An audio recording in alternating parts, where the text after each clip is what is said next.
Hi guys, we are back with another video. Thank you all so much for being here. If you are new, I'm going to ask that you hit the subscribe button.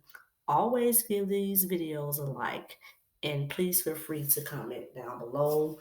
We enjoy your feedback. Your interactions help the channel to grow. So always leave a comment. Always give the videos a like, okay? So as you can see, something's different today. You actually hear my voice. I'm not the type of person that actually wants to have to leave a disclaimer in front of my videos, but I can understand why people actually have to leave a disclaimer in front of every video. I get a lot of the same questions. I don't mind answering those questions sometimes, especially if I feel that, the comments or the questions are coming from people who really want to get to know us because this is what I consider to be a family channel. And I thank you all so much for always tuning in and always being here to grow with us. Thank you so much for your support. Um, this is what I consider to be relaxation content. These videos are made with the purpose of helping to relax others. I can say that during some of my most trying times, I watch content like what I'm providing now to help me to relax, to help me to sleep at night. So, this is the reason why I produce this type of content. The condition that we're dealing with is eczema. This is my son. He's grown and he has eczema. He also has a moderate form of autism, which is why, for the most part, you will see me remove the volume from my videos. This video is a little less edited than my other videos, so you will see him moving. I didn't like I would typically readjust him or I would tell him to be still, but I didn't because I knew it was recording. So I tried to not interrupt as much as possible, but you will see him moving more than usual, primarily because I wasn't saying stop, move, be still, hold your head back every 2 seconds like I would normally. So I did leave the volume on. Also, you guys understand that um, we are under YouTube's guidelines and policies and procedures, okay? So sometimes the things that are going on in the background, I can't allow into the video because it will cause the videos to go under a watchful eye by YouTube. I did make a video called Monetization to Add Suitability. Go over and watch that video. I will do a part two sometimes in the near future. But if you want to understand why content creators like myself are under such a watchful eye here on YouTube, then you want to watch that video, okay? Also, please understand that the videos that I produce now are primarily free content. I would say that scratch content now for most of your scratch content creators, your removal videos are being put out for free, primarily because we technically have no choice. So be mindful that this is free content. If you don't understand why this is free content, then you want to go over to that ad stability video that I created and you can understand why content like this cannot gain revenue here on YouTube. So please feel free to use the thanks button and donate to the channel, okay? Thank you all so much for being here. I think I covered everything. Oh, yes, guys, I want you to understand that we're not looking for a treatment plan, okay? We know what his condition is. We know how to treat his condition. There is a dermatologist, there is a primary care physician in place. We are 100% okay with the treatment plan, okay? We share this with you all because we know that some viewers will be able to relax watching this content. This is not for everybody. Yes, we do wash his hair. Yes, his hair gets moisturized. His hair gets oiled. I actually oil it more since I started this channel because at first I wasn't oiling as much as I do now. But it was a lot of people in the comment section telling me I need to oil more. So I add oil to his scalp a little bit more than I did prior to starting this channel. But I want you all to know that we are aware of his condition. He is a grown man. He's little for his age because he suffers from developmental delay. So he's a little small, but he's a grown man. He's graduating senior. He will graduate from high school this year, but he is an 18-year-old grown man. Okay. Thank you so much for tuning in. I have some subscribers that have been with me from day one. I'm very grateful for them. And thank you all so much for always coming and always giving the videos a like. Just always being so supportive. Thank you. Keep tuning in, and we will keep providing content for as long as we Work is possibly not to be can. taken lightly in this area of Chile where clouds loaded with water from the Pacific Ocean are blocked by the Andes and release their charge in violent storms, causing landslides of mud and ash. Several months after the events, with the benefit of hindsight, volcanologists play down the effects of the Calbuco eruption. Then there was a small eruption and submerged under a flow of mud. 24 more victims are added to the number killed by the earthquake. That was my house. The rain swept everything away. At 1 o'clock in the morning, it was raining really hard, and the land slipped. Then the landslide took down 13 houses. A group of 25 people tried to help someone whose house had been buried, but they couldn't get in.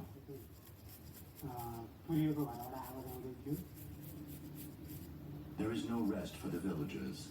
The monsoon season is the busiest time for farmers, tending the fields, the animals, and the crops that have survived.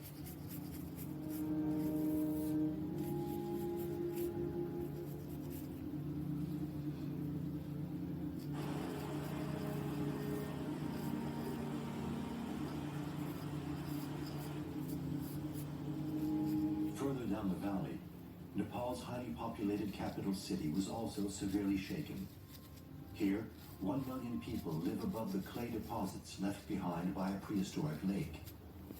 The seismic waves amplify as they cross the boundary between hard rock and soft ground. Traditional houses built of stone or brick are unable to survive the quake. Only recent constructions made of reinforced concrete still stand, and only where the steel is still holding the walls and floors together. Otherwise, the lower floors that support the weight of the building collapse. If you go to Nepal, I just went afterwards. Not all the houses had fallen to the ground, far from it. But all the houses had been severely damaged and at the risk of collapsing. In any case, they are no longer habitable. They don't collapse during the earthquake, but they crack and break, and it just takes one slight thing to make them collapse. In all, the earthquake caused 9,000 deaths and $10 billion of damage, half the country's gross domestic product, an exorbitant cost for Nepal. In order to find survivors, rescuers risk their lives. They excavate under floors that could collapse at any moment. By intervening quickly, emergency workers saved hundreds of lives.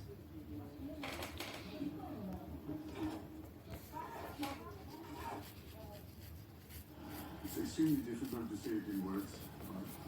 I was standing outside my gate when it happened, and the first shake was from the west heading to the east.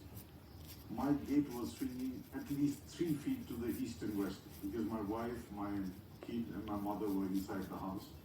I tried to get inside, but the gate was swinging so extensively there was no way I could open the gate. The road outside is paved with small tiles. There was a rattling sound as if a huge serpent was going underneath your feet. Arrived with clothes and food. Today we have nothing, but we still need to carry on living.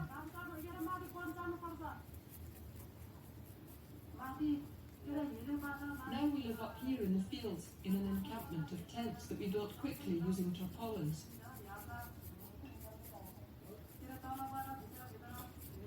But these are not our real houses. Tomorrow, we don't know where we will live.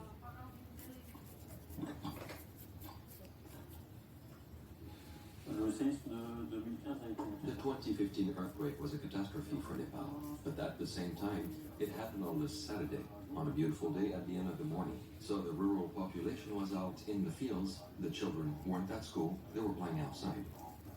So the destruction was not hugely catastrophic in terms of loss of human life.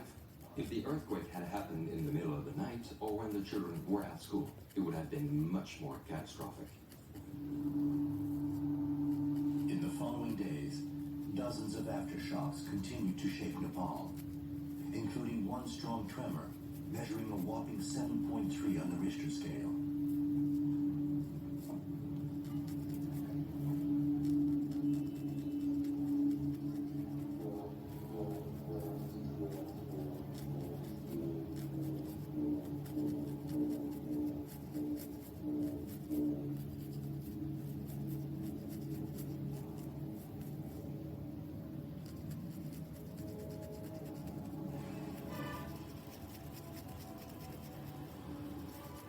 And then another threat looms over the villages, the arrival of the monsoons.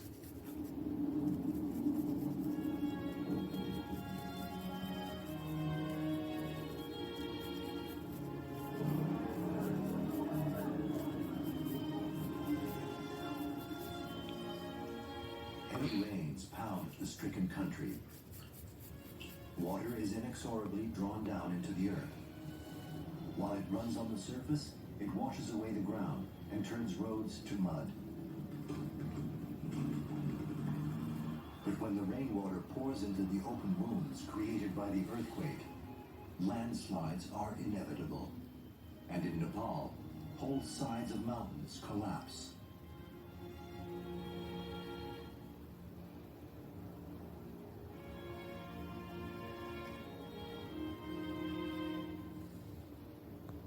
To the coast of North America. Sur ce schéma, on voit les anomalies. On this diagram, we can see the temperature anomalies caused by El Nino.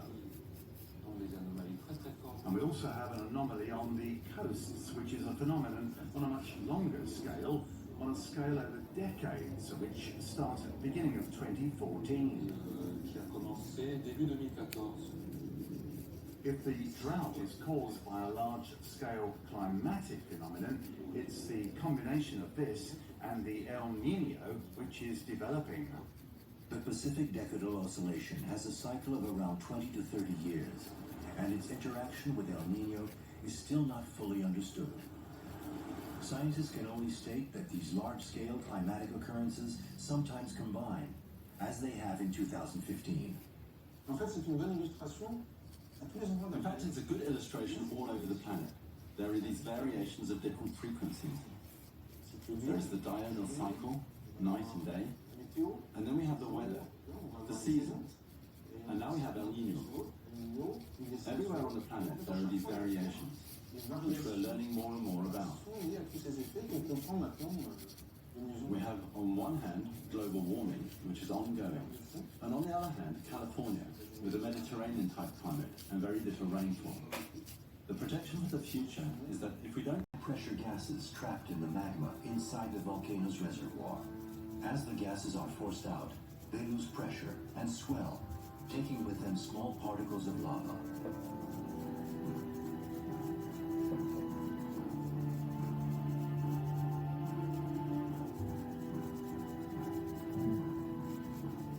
The bloom is unusually high, rising 20 kilometers above the surface of the Earth between the troposphere and the stratosphere. If the column of ash were to collapse onto the town of Puerto Montt and its 220,000 inhabitants, the results would be devastating. You have a thrust omega, and it's diluted in contact with the atmosphere, so you form a kind of a mushroom shape on the top. And when this is no longer sustainable, it will fall down, and you can form a pyroclastic flows that will fill the load, the valleys, etc., and can flow very hot material and be very devastating. Fortunately, the wind from the Pacific picks up, pushing the plume to the east where the mountains are unpopulated.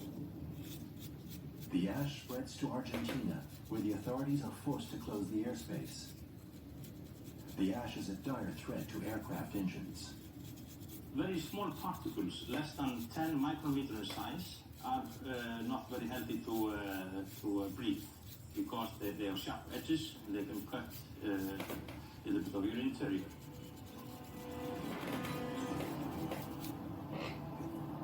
Calm. As night falls, there is a second explosion. The eruption enters a new phase with electrostatic charges or volcanic lightning bolts exploding above Calbuco's crater.